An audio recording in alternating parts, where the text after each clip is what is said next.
Good evening, everybody. Welcome to Kaleidoscope of Crime with me, Tanya, and my friend PJ from Lighting the Way Home from the Vanish. We are here with our, hopefully weekly, we try to be weekly, Yes.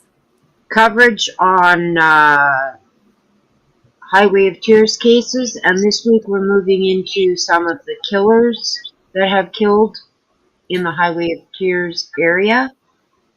And we are going to start this week with Gary Handlen. So first of all, welcome to anyone who's here. I do not have my YouTube open, so hopefully there are people here, and if not, hopefully you'll join us soon. Right. So PJ and I wanted to start with Gary Handlen this week. He is suspected of killing 3 young girls back in the 1970s. And we're going to start with Teresa Hildebrand. So I'm going to, please bear with my slowness. I will share my screen here.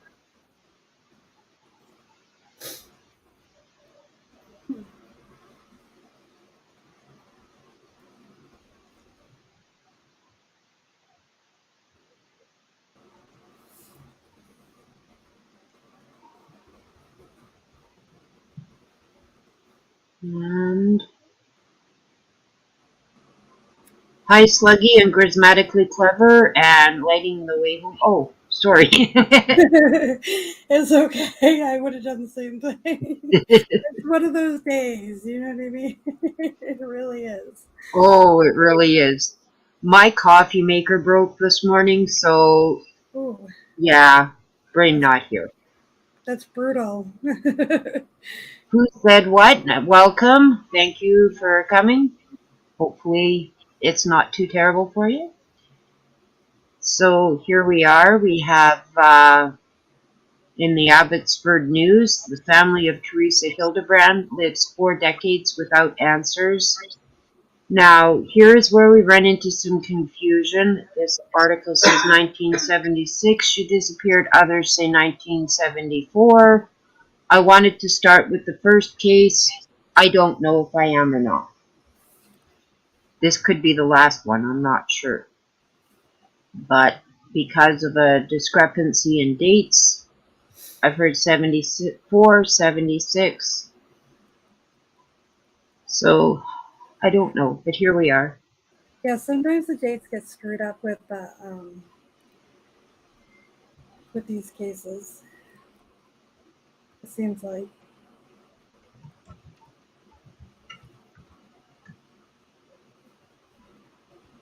All right, sorry about that. Got a notification just letting my friend know not to interrupt because she will phone. Okay. Is my screen sharing? No, not anymore. No, it's not sharing. Uh-oh.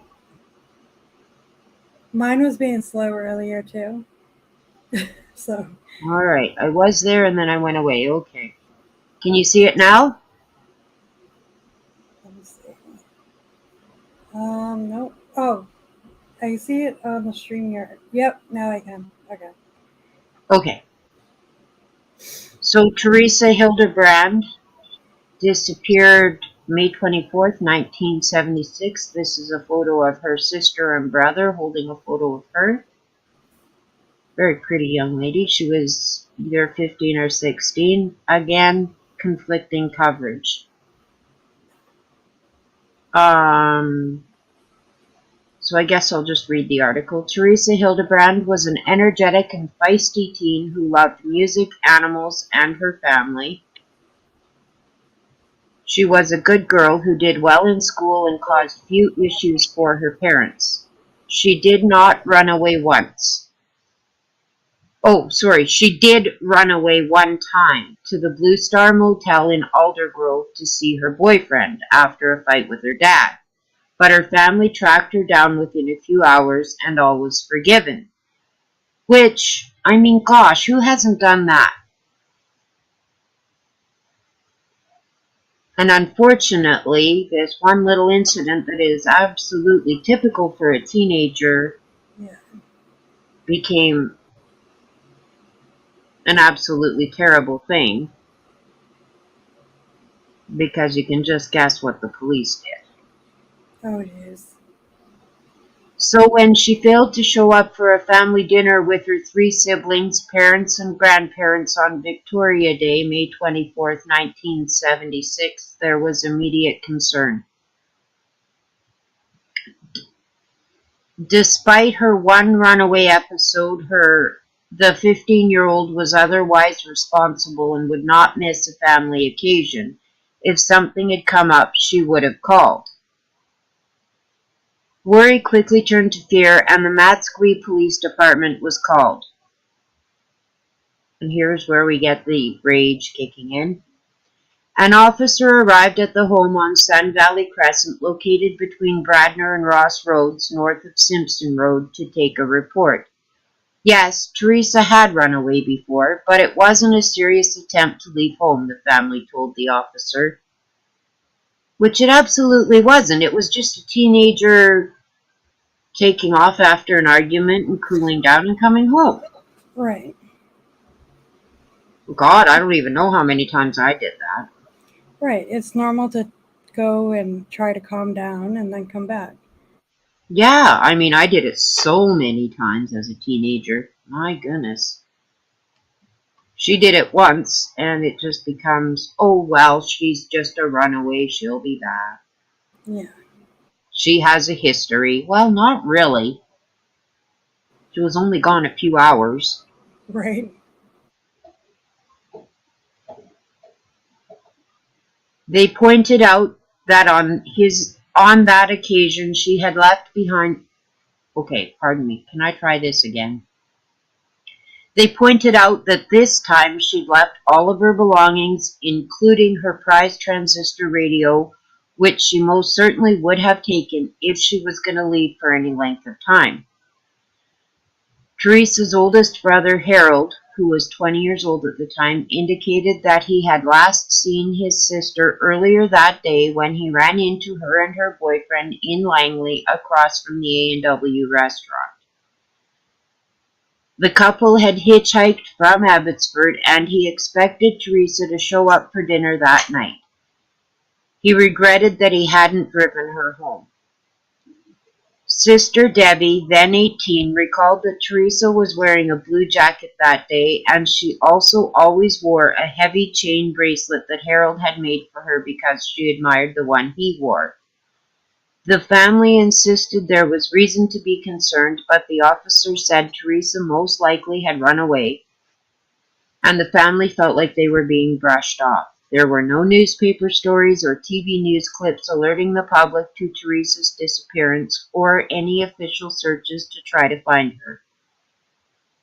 It would be 4 years before there were any answers. Harold and Debbie flip through an old family photo album and smile as they recall their spirited young sister. Teresa stands out as the only blonde child among 3 brunette siblings, also including John, who was born 5 years after Teresa. They grew up on a rural property in the Bradner area before moving to the Sun Valley Crescent home not long before Teresa's disappearance. Their dad, Harry, worked in construction, and Mom, Sandy, was a homemaker. Because they were located so far from town and from many of their friends, the 4 siblings forged a solid bond. Harold and Debbie recall spending many hours riding their bikes together, and all 4 had paper routes. Teresa was a gentle soul who brought home many stray animals over the years, but who could also be stubborn and spunky. I shared a room with her. We had our scraps. She would take no crap from me, Debbie laughs. Teresa loved music and enjoyed playing piano, especially the popular hits of the day from groups such as CCR, the Bee Gees, and the Beatles. Debbie still has many of her old music books set up on a small keyboard in her Alder Grove home.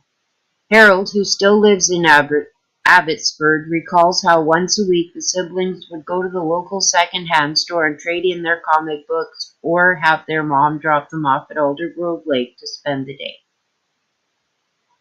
In 1980, 4 years after Teresa disappeared and just 1 month before Debbie's high school graduation, her parents received a call from police saying a body had been found by some kids in a shallow grave in a gully near Downs and Mount Lemon roads.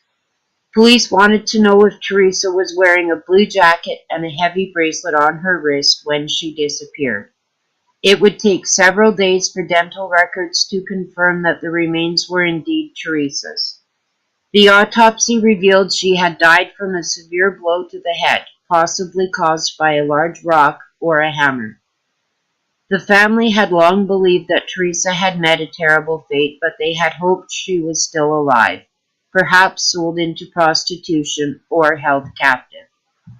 Their dad had continued to look for Teresa over the years, one time driving to Prince George to scour the streets after police received a tip from someone who thought they had seen her there. Frustrated at the lack of progress in the case, he also hired a private investigator at one point.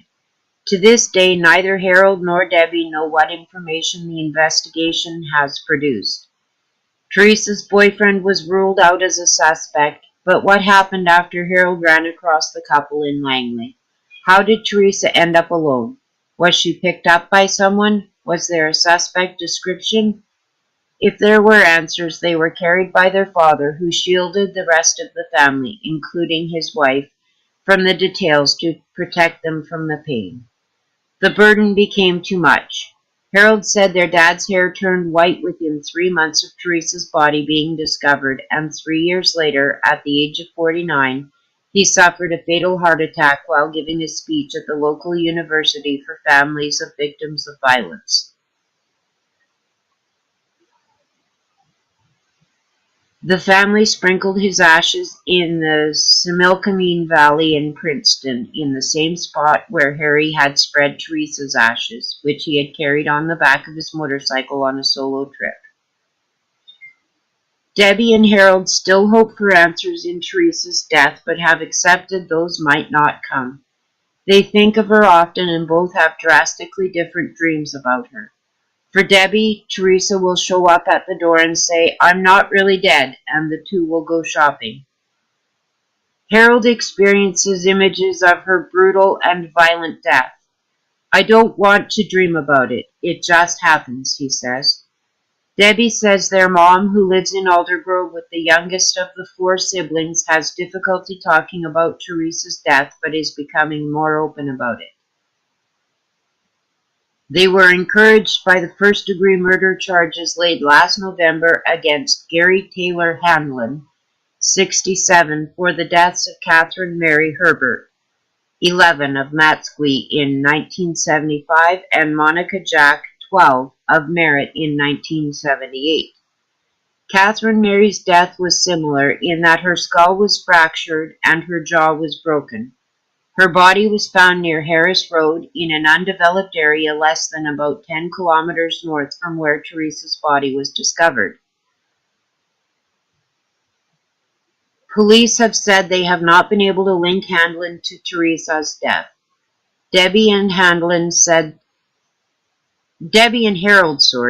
the arrest gives them renewed hope that their sister's murder can also be solved, although they try not to dwell on it. You just have to trust in the police and God and say, if he, the killer, is not dealt with in this life, he sure as hell will be dealt with in the afterlife, Debbie said. RCMP Sergeant Rob Vermeulen said police have no details to share on Teresa's death, but anyone with information can contact the tip line for the Unsolved Homicide Unit at 877-543-4822. And here is a family photo. Oh, wow, she is the only blonde. She kind of looks like she's like a cousin or something. You know what I mean? She kind of does stick out, doesn't she? Yeah. It's like my youngest. My youngest is the only blonde, and they're always like, "Oh, is that your niece?" And I'm like, "No, she's my daughter." You know what I mean? Well, especially since you're a brunette, too. Yeah. And she's blonde hair, blue eyes. So that's weird. It's weird how that happens. It does, though. Is actually pretty common, but she's very beautiful. Yes. So they thought that, well, they were hoping, and it sounds weird when you hear parents say or family members say they were hoping that she was in prostitution or something like that. You know what I mean? Instead of being dead. Well, Like it's that, this really tragic thing to hope for, right. but it does happen that people are trafficked. So when there are no clues and you're not told anything, Right. you're going to hang on to anything for them to be alive, right? Exactly. And it's so common in that area, on the Highway of Tears that, that people do that. So, I mean, I get it. But it's just sad to hear. Hi, Sherry. Hi, BC. I just want to make sure I said hi. It's just Yes, sad to hear I'm family. typing hellos in the chat now. It's sad to hear family members to say that. You know what I mean? To hear it out loud for family to say that about their loved ones. So, Oh, it is. It's absolutely heartbreaking that that's the sliver of hope that they have. yeah. Is there anything anyone wants to say or ask or anything like that before we move on to Catherine Mary? I just have one question. Now, did they say in this article, because I was reading with you because I found the article, but I was also looking at chat. Did they say in this article if he got charged or not with it, or it didn't get to that point yet? No, it said in the article that they could not find any evidence and it still has not been charged to this day. Oh, okay. All right. And police still to this day have not released any further information from that article, which I believe was 8 years ago. Oh, okay. That was. Bear with me while I check to see what date this article was. It's funny. I'm reading with you as I'm looking at chat and stuff. Well, Following. you're better at multitasking than I am, so I appreciate that. No So problem. this was 2015, so that would be 8 years ago this article was written. Yeah. And I still have nothing. And Jeez. no, there's still no further information. This was the most recent article I found about her All right. case. Sad. Very, very sad. So people do believe that the three are linked. Police believed it at the time and over the years, but they just haven't found the evidence to connect Gary Handlen to Teresa Hildebrand or to Catherine Mary Herbert. Yeah. Although in the Catherine Mary case, Gary Handlen did know her, and we will get into that. And for that one, we're actually going to watch the 16:9 episode. We're going to do it as a start and stop so that we're not doing the copyright thing. Yeah. I was just going to show excerpts, but I couldn't figure out what to leave out. It's okay. I'm It's sure like, I nope, can. that's important. Nope, that's important. I'm sure I can babble in between. I'll find something to say. Sure, Okay. both of us will. Yeah, we're both pretty good at that. So next we're going to talk about who is it? Which one? Catherine Mary Herbert. So for that one, we're just going to look at the 16:9 episode. Oh, okay. I'll share my screen and we can all watch that together if everyone's okay with watching that. That's easy enough. I've never actually played a video, so we'll.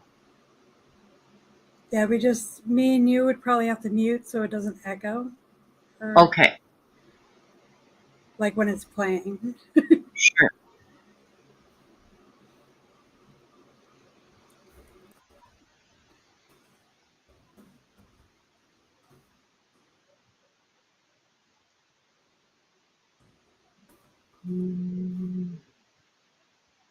I'll just do the entire screen again because that's all I know how to do.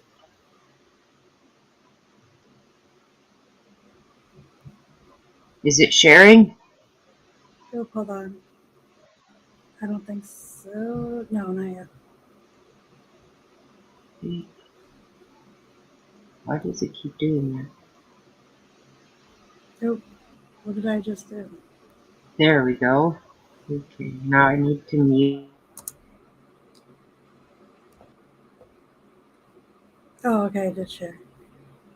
Oops.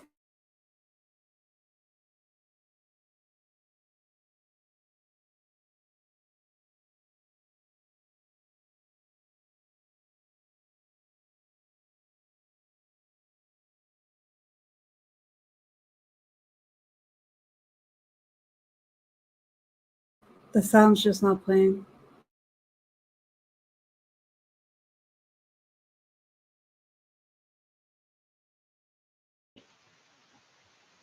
The sound wasn't working?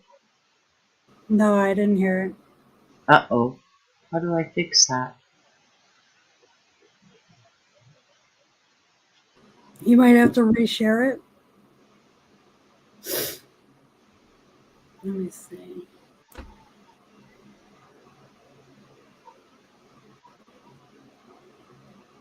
Is the volume all the way up on the little volume icon? Yeah.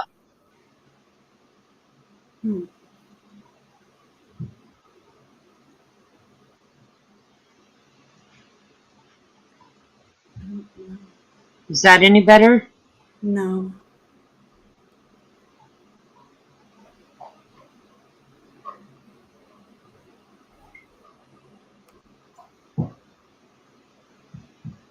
Huh. Okay. Try stop sharing it, and then go in and go back up. You know what I mean? Like now, Start over? Yeah. You get what I'm trying to say.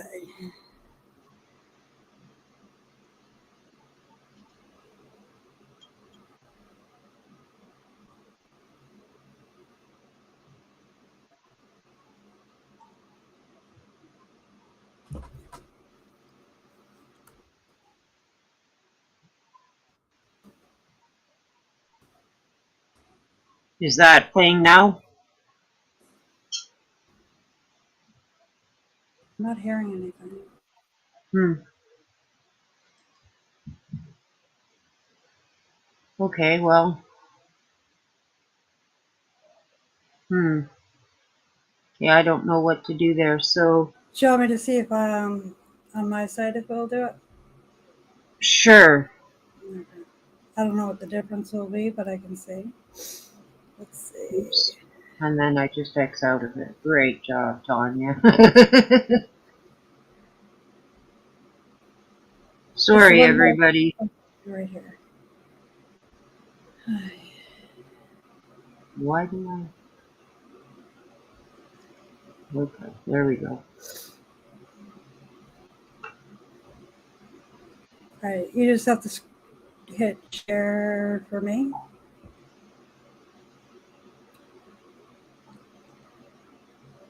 Like that? Yep.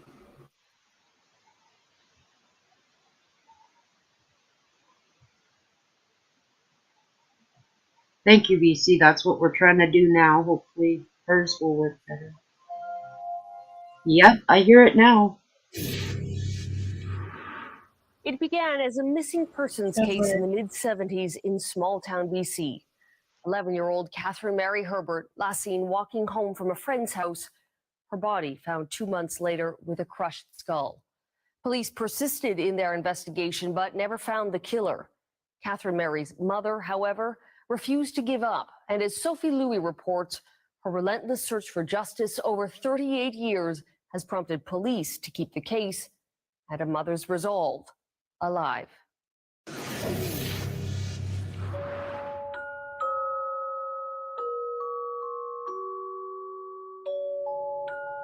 Every single day of my life, I hear my heart break. You have no idea the sound it makes inside. I'm going to start crying because I get very angry when I talk about this. So if you don't mind, can we stop the camera now?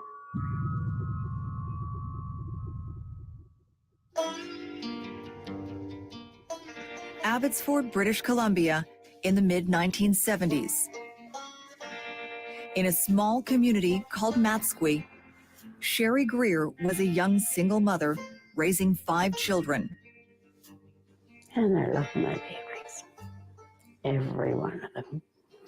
Catherine Mary was Sherry's 11-year-old daughter. She was taller than I am, and she always called me Shorty. And she'd say, "What are you doing down there, Shorty?" She was a good girl. Oh, yeah, yeah. On the morning of September 24th, 1975, Sherry got Catherine Mary ready for school. That morning she said to me, "Oh, Mom, we have such a wonderful gift for you tomorrow."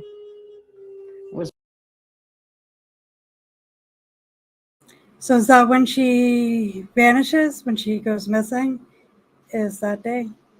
Yeah, that's what we're talking about. She's talking about here. Hi, Lake Michigan. Thank you for being here. All right, I just wanted to make sure. Oh, that opening line about the sound of a heart rate. Oh my gosh, it gets me every time. Yeah, that was really, really. This video is gonna make me cry. I feel it. It worked for me. It's my birthday Right. the next day. Her And birthday to the next this day. I How have sad. no idea what that was. After school, Catherine Mary wanted to go to a friend's house, just a short walk from her home.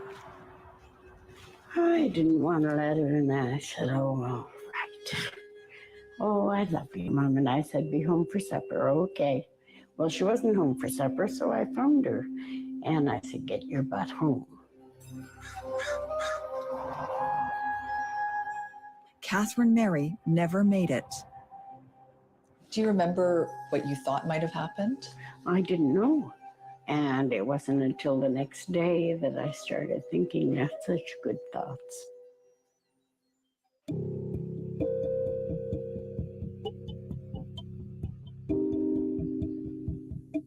Norm McFarlane was a detective on the Matsqui police force when he took on what was then just a missing persons case.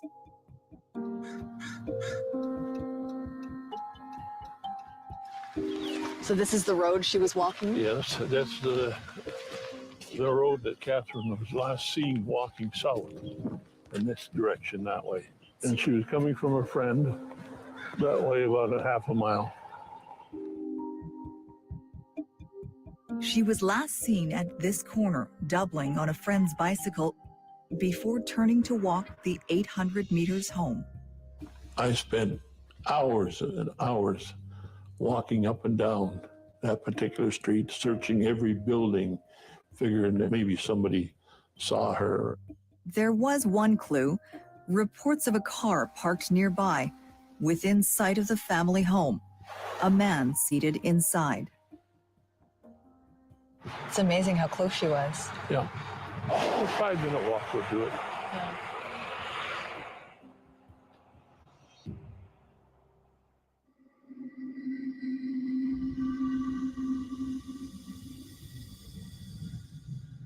Almost 2 months later, Catherine Mary's decomposing body was found in a nearby wooded area.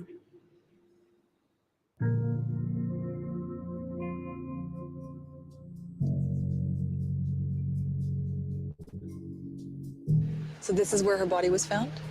Somewhere in this area. It wasn't all covered with brambles at the time. Her little body was putrefied and rotten, and the left side was exposed, and the flesh had pretty well rotted off her face, and you could see the skull was all smashed in. I stomped all through here looking for anything that I could use as evidence, but there was nothing to be found.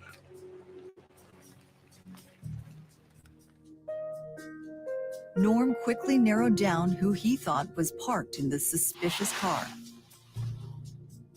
The man, known to Sherry and her family, was a former inmate at this Matsqui prison. Norm brought him in for questioning. I pushed a file folder over to him containing all the photographs, 8 by 10 glossy photographs of the child's body. And he pushed them back to me. And he said, "Now can I call my lawyer?" That was 1975. Police investigations were different. There was no such thing as DNA evidence, and the police had few witnesses and few clues. I just couldn't get a conviction. I know it's there.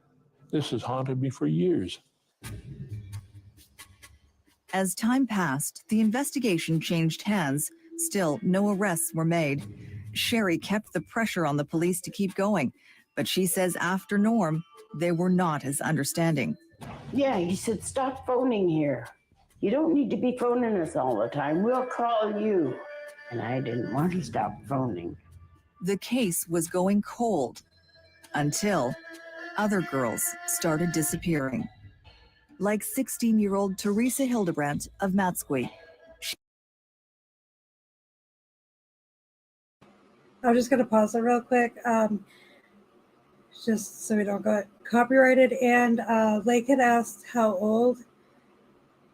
11 years old. And I wanted to say something about, like, it has to be really devastating to see your child and, like, the skull smashed in. And, you know what I mean? Like, I couldn't even imagine that. You know what I mean? Like, getting the remains and that being what happened.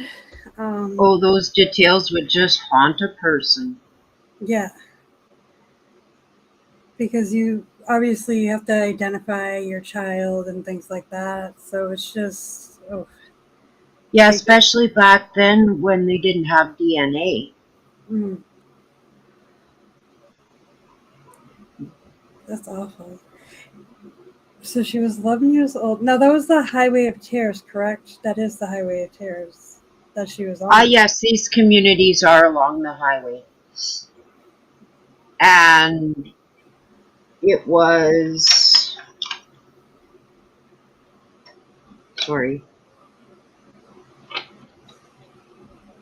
Teresa Hildebrandt, I believe, was the, okay, so Teresa Hildebrandt had hitchhiked to Abbottford along the Highway of Tears. Prior to her disappearance, remember her brother had seen her in Abbottford? Yeah, I do remember that. And he didn't give her a ride back. So that's her connection. Jeez. Yeah, and her And father then, was kind of looking down the road like, you know how you're looking like you want to see your child again. You know what I mean? Like, with that hope. Yep.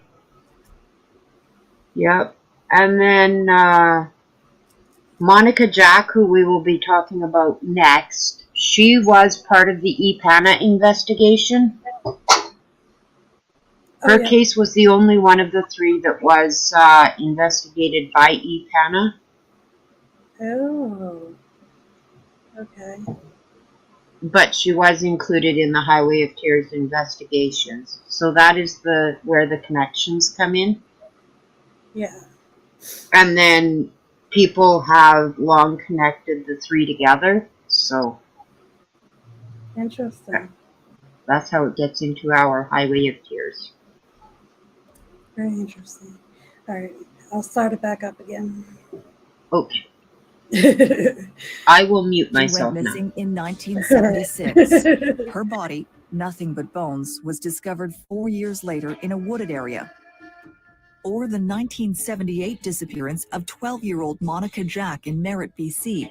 Her body was found almost 20 years later. Police thought all three were linked.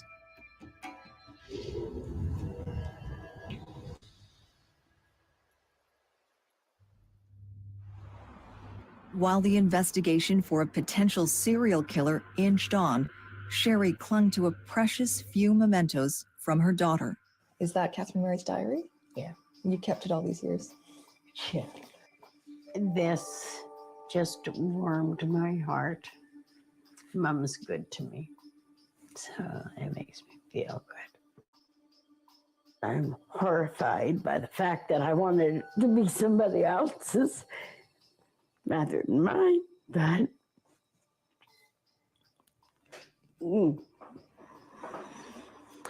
so we're gonna break, aren't we?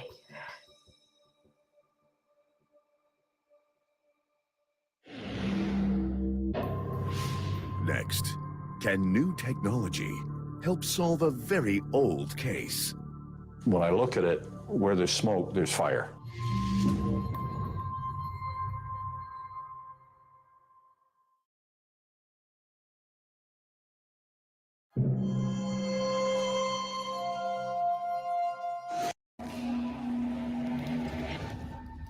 I buried 2 sons and a daughter.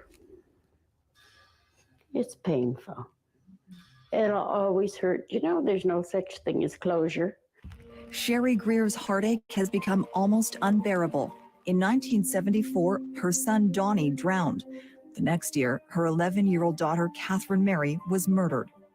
8 years later, Sherry's eldest son Butch hanged himself, unable to deal with his sister's death. Resolution, never closure.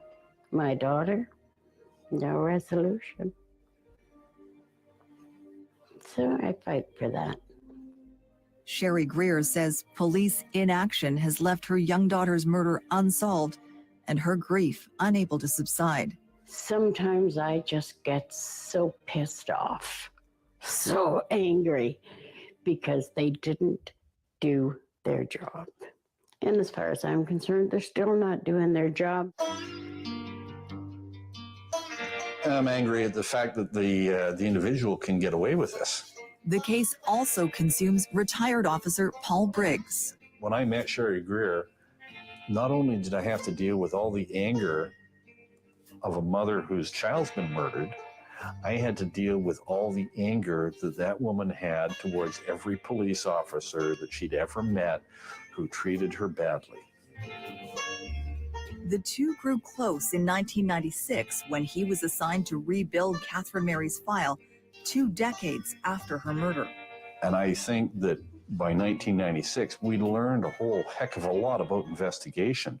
We saw the development of DNA examination. None of that existed in 1975. He exhumed the body, ordered a second autopsy, and went through every detail. Did you learn anything new? Yes, but that is for the RCMP to talk about. New information and new techniques raised old suspicions.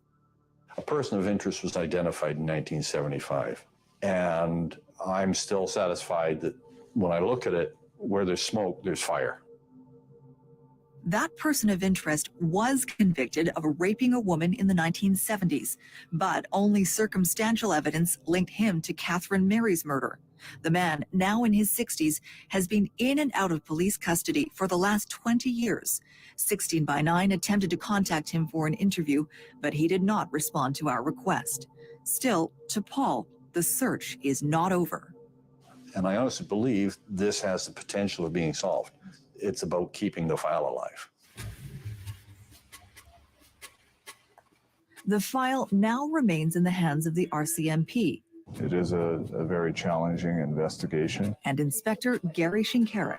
The team that is currently working this file have an incredible desire and sense to solve this investigation. A goal made more challenging as time passes, with missing evidence, misplaced files, and accusations of inactivity. What was the state of the file when you got it? I'm not going to go into that. It's an active investigation for us. There are around 850 active unsolved murder investigations in BC, all of them waiting for one break. Still believes that if we uncover the right evidence, that we would be able to prosecute. But waiting for the right evidence takes time. We are here today to announce a significant development. Last year, using DNA evidence, the RCMP solved the 1974 murder of 16-year-old Colleen McMillan. But no matter how many cases the RCMP solves, So far, it does not include Sherry Greer's daughter, Catherine Mary. Finally, in March of 2012, Sherry got some good news. I received an anonymous donation for $10,000 for information that will lead to the arrest and conviction of the individual or individuals responsible for the death of my daughter, Catherine Mary.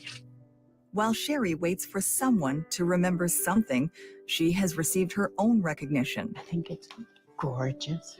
You nominated Sherry for Queen's Jubilee Medal. Yes. Why did you do that? I looked at what she was doing, and she could have let go. She didn't. And she continues to fight with all her energy to make sure that her daughter receives justice for what happened to her. When I started dealing with police, I just realized that nobody else was going to fight for her. It had to be me. So how often do you look at this? When I start missing her. Catherine Mary would be almost 50 years old today, but she remains a child to her mother. It hurts that she died.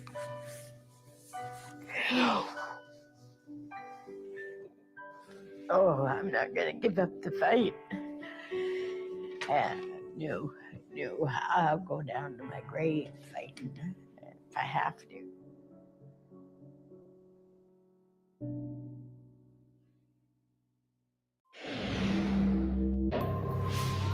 Next, the story of the real Glee.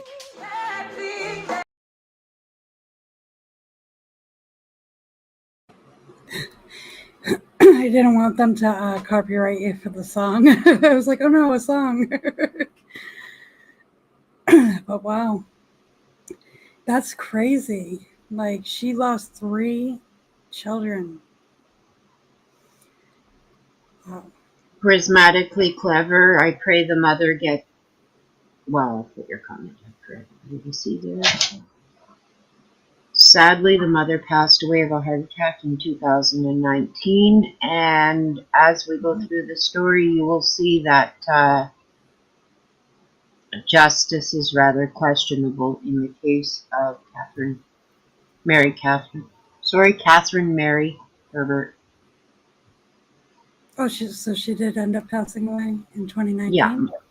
Yeah, she died of a heart attack. I scrolled into the comments on that video we just watched, and I saw a family member had posted that she passed away, so I went and found an article that said that she passed away of a heart attack in 2019. Oh my. So we've got at least 2 parents that have passed away. Now, the father of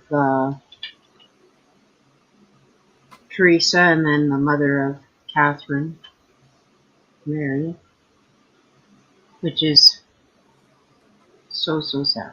Yeah, very sad. But she definitely fought, like... Oh, to the very, very end. And in the comments of that show as well, she had actually gone back in and put a comment all excited about the fact that he was charged, but unfortunately that didn't hold up in Catherine Mary's case. Unfortunately. Hi, Chris. How are you? Good to see you, Chris.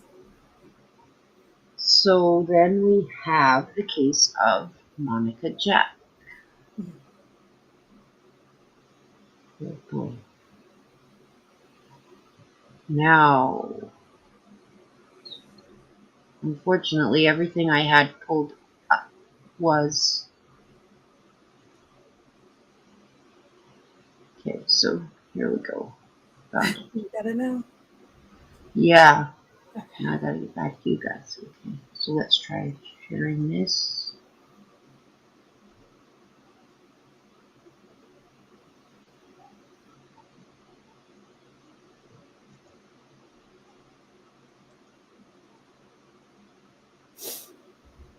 Okay, it's not working. Oh, I'm having tech fun tonight. Okay, there we go. Oh, not yet. There we go.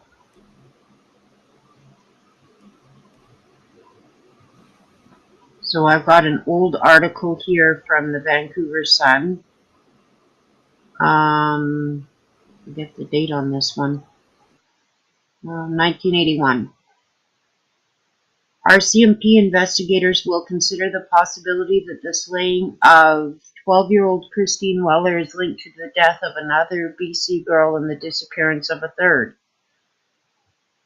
I haven't looked into these other cases, so apologies for that. Staff Sergeant John Kovalik of the Richmond RCMP said Wednesday he was not aware of the similarities between the cases before he spoke to the Vancouver Sun, but said other investigators might have been. I don't know that they have been aware, but it will, as the investigation progresses, be one of the things that we consider, Kovalik said. Christine's nude body was found Christmas Day in Richmond 5 weeks after she'd been reported missing by Surrey machinist Alex Walker. She'd died from multiple stab wounds about a week before she was found. Walker, 36, had been trying to contact Christine after she borrowed his son's 10-speed bicycle and failed to return it. The bicycle was found by police Saturday in a bushy area behind an animal hospital in Surrey. Sorry, guys, I have a cat trying to walk on my laptop. Hang on. Okay, we're good.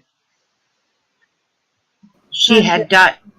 Where was I now? The bicycle was found by police Saturday in a bushy area behind an animal hospital in Surrey. Christine's death parallels in some respects the slaying of Susan Duff of Penticton and the disappearance of Monica Rose Jack, which is who we are trying to talk about, of Nicola Lake near Merritt. We're going to skip ahead. MonicaJack disappeared May 6, 1978, as she rode home to Nicola Lake from Merritt along Highway 5. She had just received the bicycle she was riding as a birthday present, and that was later found thrown down an embankment on Nicola Lake, and a witness told police he had heard cries coming from a pull-off area where the bike was found. Police at the time speculated the girl was forced into a camper truck that was spotted by other witnesses in the area and driven away. Susan Duff was last seen alive riding her sister's bicycle along Skaha Lake Road in the early morning of September 26, 1979, 17 months after MonicaJack went missing. Okay, so that's about all we have about MonicaJack on that particular article. Oh, where'd you guys go? There you are. Okay.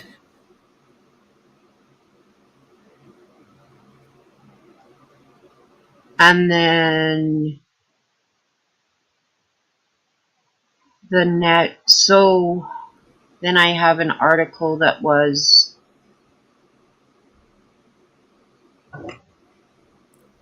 okay, so I'm just going to fill it in a little bit and then we'll go to the article that was about Gary Handlen being found guilty. Okay. So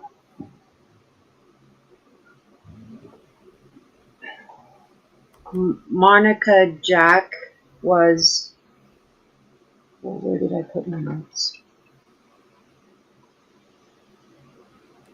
12 years old,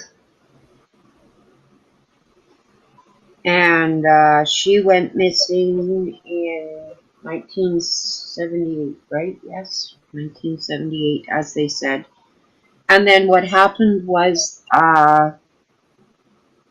in 2014, the RCMP did a Mr. Big sting operation on this Gary Handlen guy. I'm not sure exactly how he became a suspect for Monica's case, but he had come up in Catherine Mary's case because he was dating a friend of hers who was living with her, so he knew her, and he was a convicted sex offender. He committed 2 very, very brutal rapes.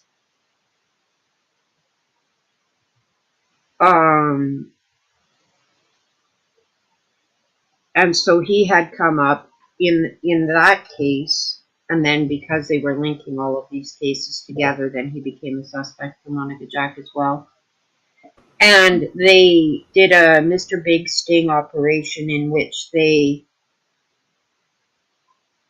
created this fake crime organization, and they had him do all these fake crimes and gained his trust, and then they got him to confess to Monica's murder.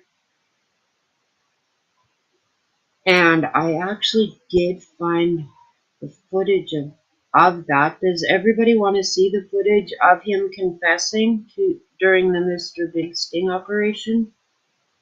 Sure.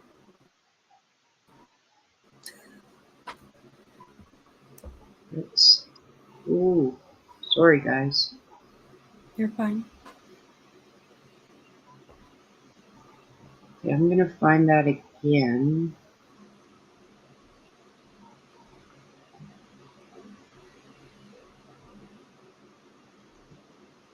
Bear with me. Chat amongst yourselves for a minute. Hey, Mystery. So that's cool that there's footage of him confessing. Yeah, it's not the best, so I hadn't saved it, but yeah, let's take a look at that together, and hopefully I can get sound on this one. Okay.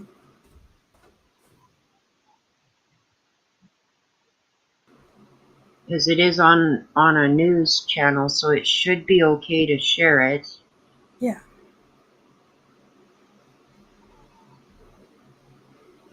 Should be.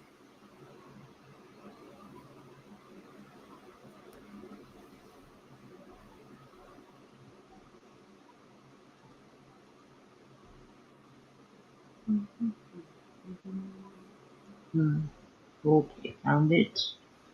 Hi, Nick. Haven't seen you in a Welcome long to the show, Nick. Glad to see you.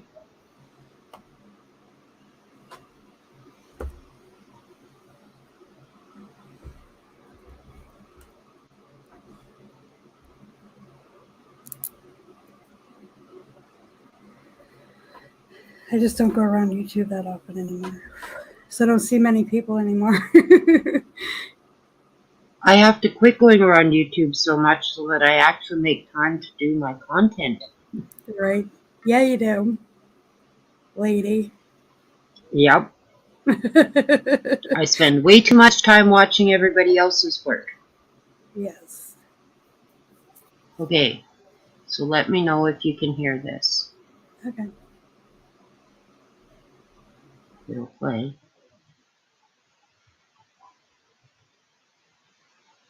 Ads, of course. Sorry, guys. We'll mute the ads.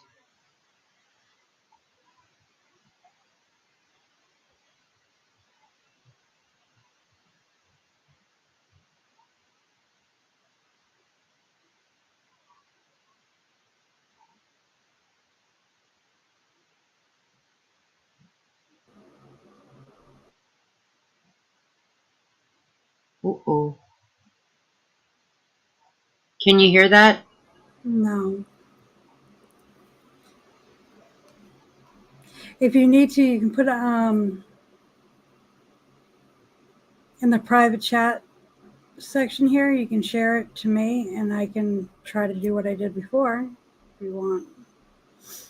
Okay.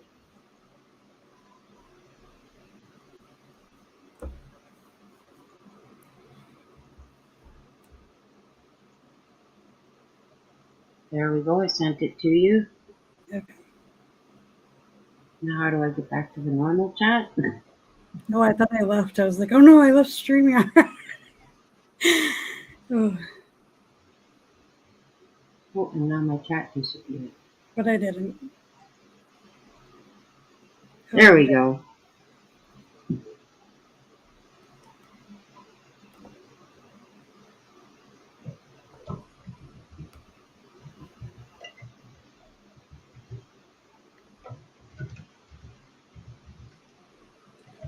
Now I better unshare my screen. yeah, and then share mine. Yeah.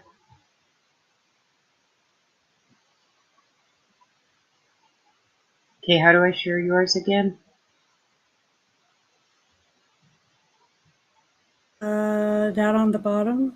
Oh yeah, there it is. Got it.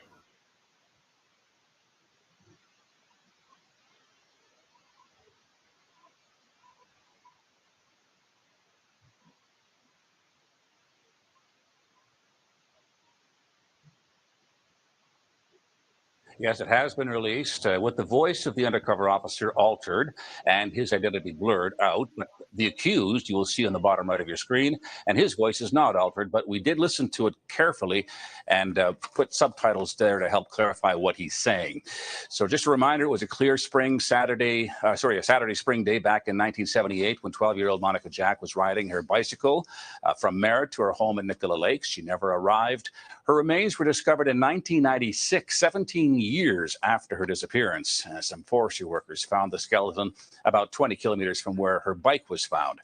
The undercover video you're about to see is very similar to the so-called Mr. Big operation that has convicted other killers. It's where the officer poses as a criminal trying to clean up evidence to clear a suspect. But I gotta know, I gotta be able to cover this off. So tell me what you can remember. I remember picking a broad up one time. Having sex.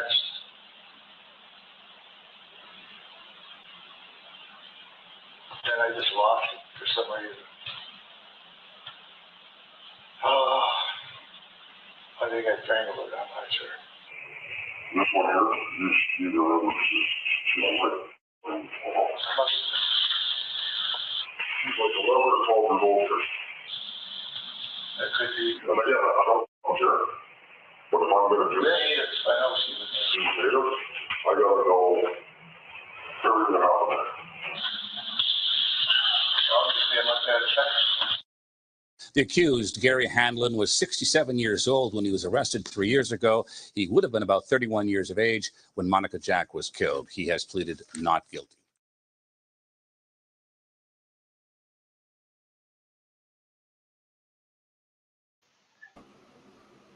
Interesting.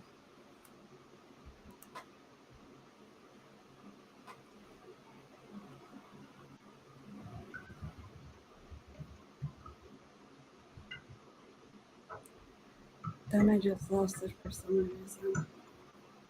Interesting what it says. What's that? That I just lost it. You know what I mean? Like she was like 11 or 12 years old. So he admitted to like everything on there, then pleads not guilty. Like, I love how they do that, you know what I mean? Like, yeah, and then he did appeal his conviction later, although that failed, but we'll get into that as well. Yeah. Yeah. And I just lost it. That always seems to be something they say, doesn't it? Yeah. As if that somehow minimizes what they did. Like, it's okay, I just lost it, you know? I lost control like anybody does, you know.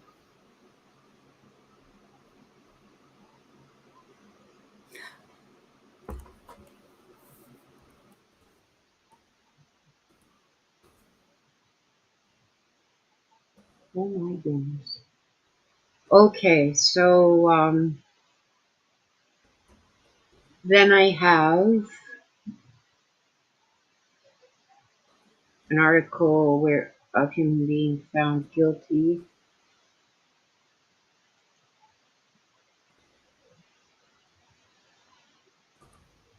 Okay, come on.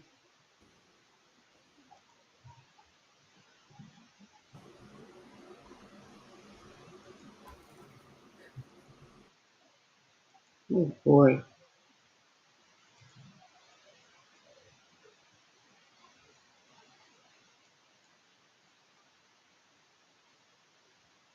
Oh, sorry, I wasn't at the top. Well, at least you know I read it already. Can everybody hear me? Yeah, I can hear you, and everybody should be able to hear you. Okay. BC man found guilty in the 1978 murder of 12-year-old girl loses appeal. Oh, I'm not able to. Oh well. This is in the Vancouver Sun, and this was September 9th of last year. So this is MonicaJack in grade 4. BC's highest court has dismissed the appeal of the man found guilty of the high-profile 1978 murder of a 12-year-old girl. In 2019, following a 45-day trial, a BC Supreme Court jury found Gary Handlen, now 72, guilty of the first-degree murder of MonicaJack. He received the mandatory life sentence with no eligibility for parole for 25 years.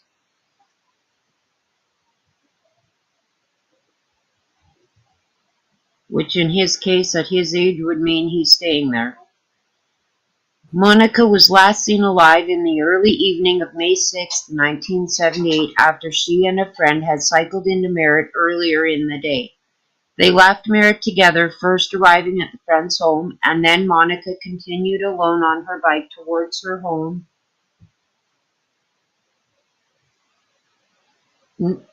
Sorry, lost my spot. Towards her home in Kilchena, north of Merritt. Her bike was found by Nicola Lake, but her remains were not found until 17 years later when they were discovered by forestry workers on Swackham Mountain near Merritt. Pretty little thing, wasn't she? Yeah, I like her skin tone. Well, and she is indigenous, so. Yeah, but it's just wicked pretty how, I don't know, just the colors that she's wearing. And that. Yeah, her skin kind of glows, eh? Yeah, it does. And a beautiful smile. Police suspected Handlen of Monica's disappearance early on and approached him regarding the girl's abduction about a month after she vanished. Handlen had a conviction for rape and had been released on parole in 1975. Police had some contact with Handlen in the 1980s and 90s, but the case went cold until a so-called Mr. Big undercover police operation began in 2014. Such operations involved police posing as members of a criminal organization with the intent of getting a confession from a suspect. Handlen participated in 81 staged scenarios, some involving threats or themes of violence, with Handlen appearing to be a fully engaged participant in that violence. During a 10-month operation, the undercover cops increased their contact with Handlen, offering him employment and the chance of more money and comradeship with the organization. His activities escalated to what he thought was loan sharking, counterfeit merchandise, contraband cigarettes, and counterfeit credit cards. Handlen confessed to Mr. Big that he had strangled the girl, burning her clothing and throwing her body behind a log. Mr. Big confessions are presumptively considered inadmissible under a ruling by the Supreme Court of Canada requiring the Crown to apply to the court to admit the statements. The defense opposed the application, but BC Supreme Court Justice Austin Cullen agreed to allow the confession to be heard by the jury. The confession was the key Crown evidence at trial. Lawyers of Handlen appealed the conviction, arguing Cullen erred in admitting the confession. They also argued Cullen erred by admitting into evidence hearsay statements made by witnesses.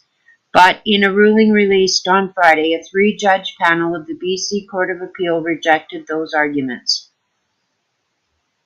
Justice Elizabeth Bennett wrote that while Cullen had erred in his assessment of the evidence that confirmed the confession, his errors actually weighed in favor of the accused.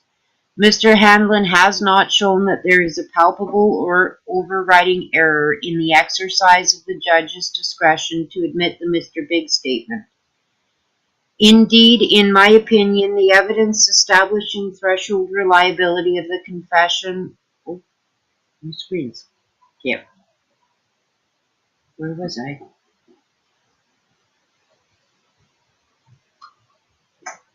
Indeed, in my opinion, the evidence establishing threshold reliability of the confession and the reenactment was very strong.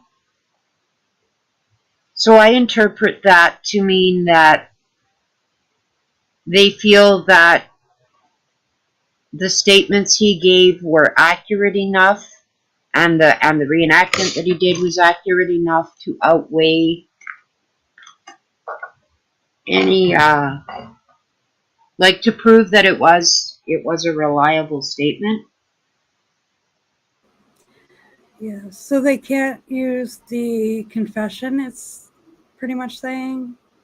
Well, that was like they did use the confession, and then he appealed saying it shouldn't have been used, but the Supreme Court then ruled that it was allowable because the information that he gave in that confession was strong and significant. Mm-hmm. Yeah, just because he describes pretty much everything too. You know what I mean? Yeah. He didn't leave much out. No, he went into detail. Yeah. And given that she was found 17 years later, it's probably detail that they didn't even know. Right, because 17 years, you got to think. A lot of evidence would have been lost. Yeah. So sad. And that was really the end of that Yeah. article. And then... You're so organized, more organized than I am. Oh, no, I'm not. Okay, so...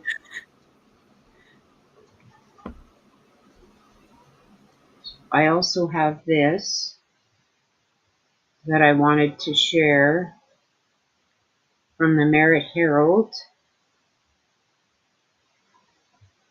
And this has the impact statements of her family, so I wanted to share that with everybody.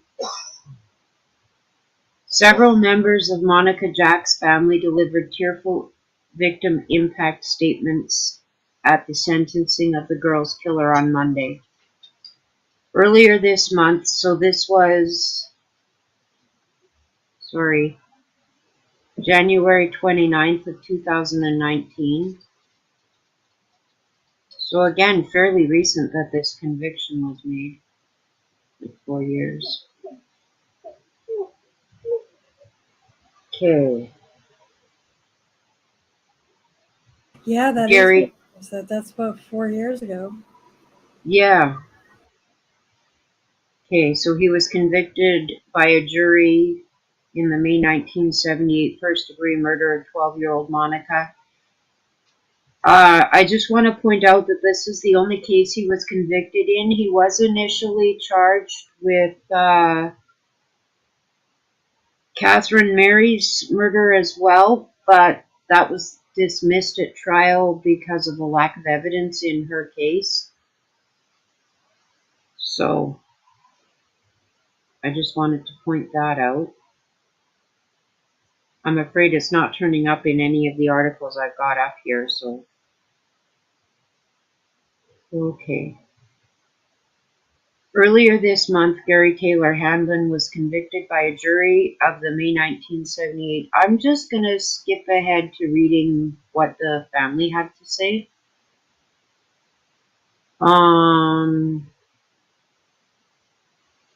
In imposing sentence on the accused, BC Supreme Court Justice Austin Cullen said the murder of the young girl was among the worst of crimes and Handlen among the worst of offenders. Your actions were certain to bring an innocent child terror and pain before her life was so savagely ended, said the judge. Cullen noted that Handlen, who has a prior record including several rapes, had demonstrated he was a sexual predator who preys on the weak and vulnerable.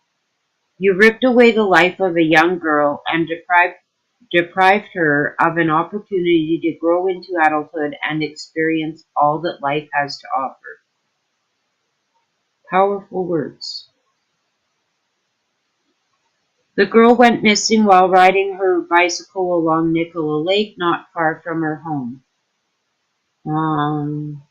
In her victim impact statement, Madeline Lenora, Monica's mother, and we're coming to a photo of her down below, described her daughter as a very lively young woman whose death had affected her family in many ways. This is Madeline Lenora, who also fought tirelessly for justice for her daughter.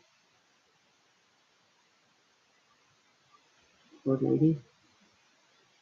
She said that due to the length of the process, her relationships with others had been strained, and she often felt unsupported by family and friends, but also by the community, which is sad.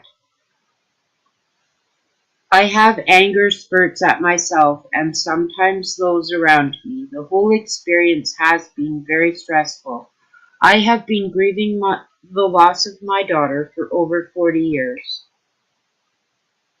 The roller coaster of emotions had affected her mentally, and her only fear was that Handlen may escape from prison, added the mom. He knows who we are and where we live. Heather Hemphill, a younger sister of the victim, wept as she described how there was initially hope when Monica went missing, but then despair when her remains were found years later. You robbed us of our future, she told Handlen. And this, of course, is Handlen.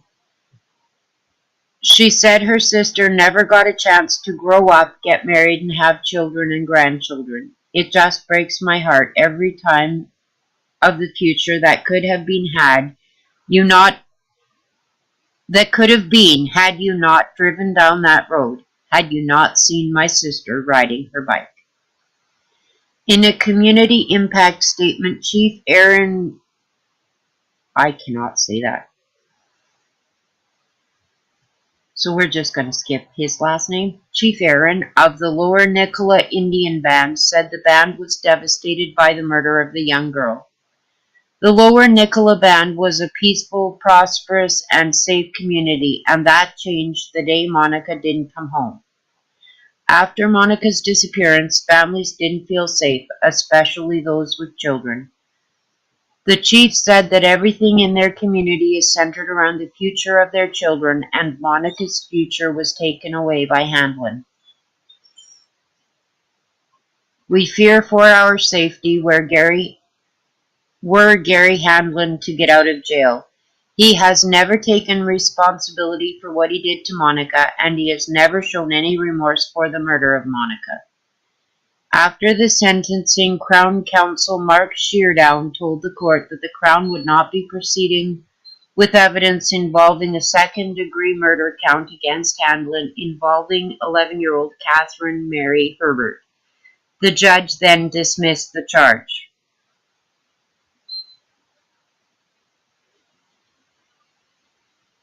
That little sentence right there I just find so heartbreaking after seeing how hard her mother fought and how broken she was by it all, to get that close to having justice and then to have it ripped from her like that.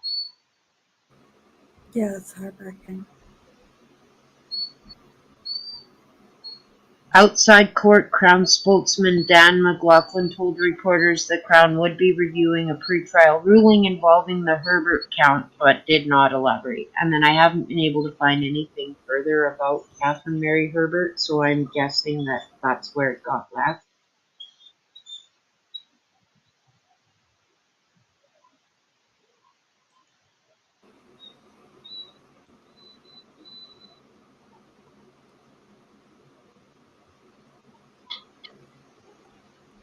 But those impact statements were very, very, oh, the stuff gets me emotional. Me too. Me too. But I think it's important to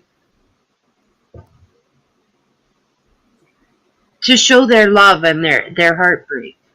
Yeah. No, it is important. It is very important.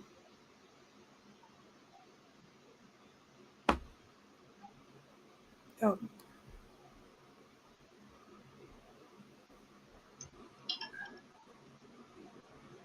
So I think that's about it, unless there's more you wanted to talk about.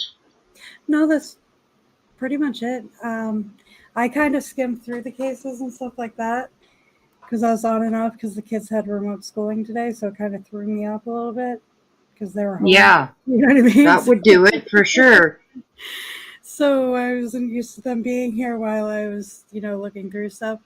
But no, you did really good, and we got to see that episode. It's something different that we don't usually do, so that was good. Yeah. Was interesting.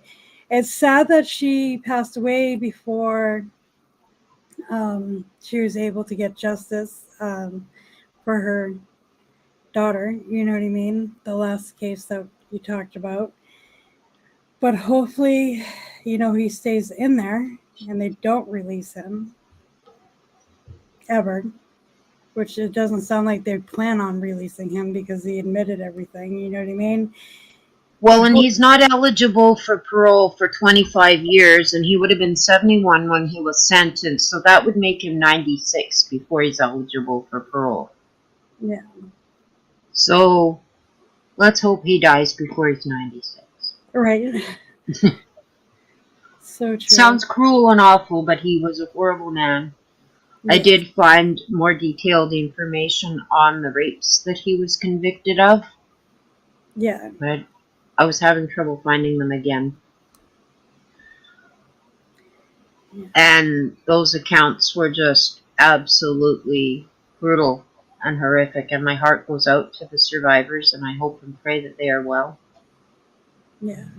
Because what they were put through in 1971 and I believe 1978 is just horrendous, so I hope they are well and that they've led good lives since then.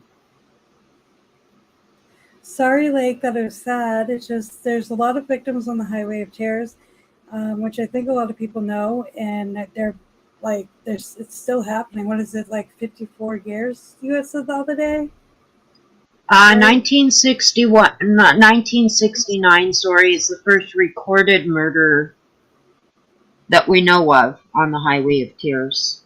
Yeah, so quite a few years, and it's still happening, and it's now teen boys plus girls and plus like women, so it's still ongoing, just like, in the United States and in Canada and everything else. So it's just nonstop, so and hopefully like these killers stop or they all get caught and get arrested. It just keeps happening. I know we're always going to have, we're never going to have full peace in the world. You know what I mean? Then like, it's never going to be a perfect world out there, but just only hope. No, but this level of violence is unacceptable. Right. And it's getting a little much. Yeah, and it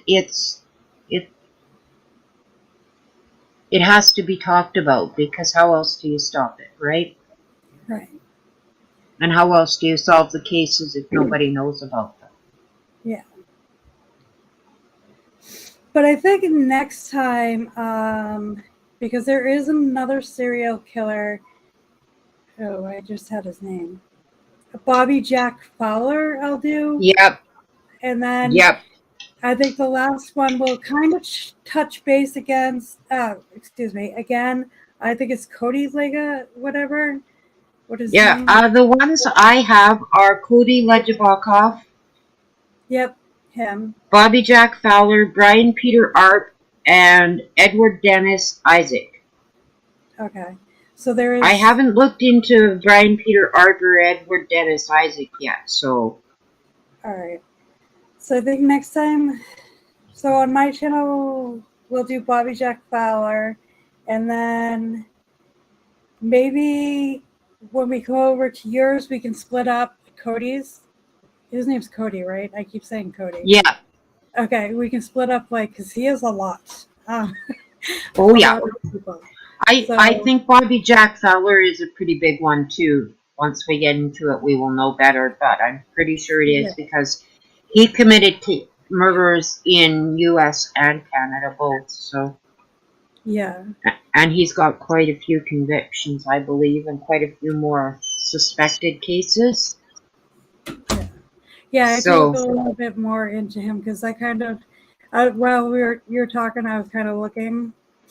I looked into him quite a long time ago, like 2 years ago, and if I remember correctly, that's a big one.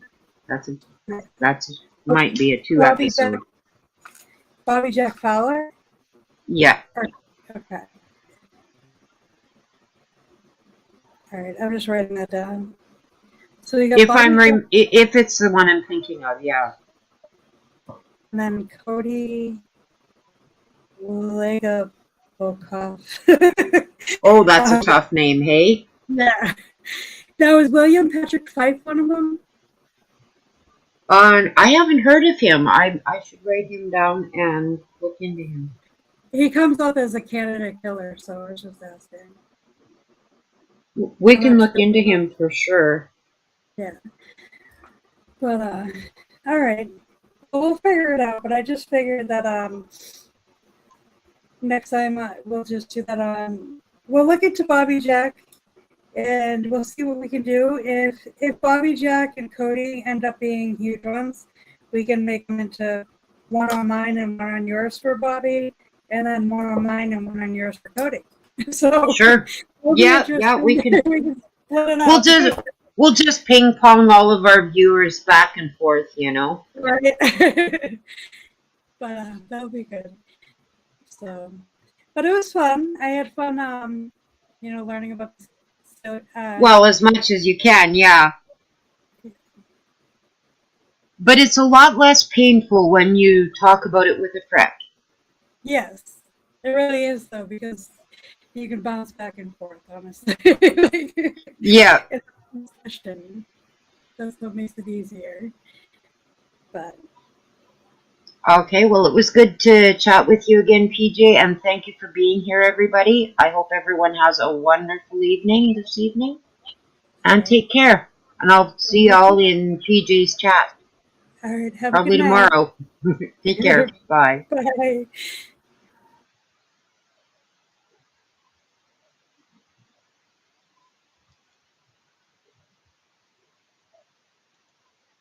Okay, now if I could remember how to end, that would be great, right, guys? There it is. Sorry.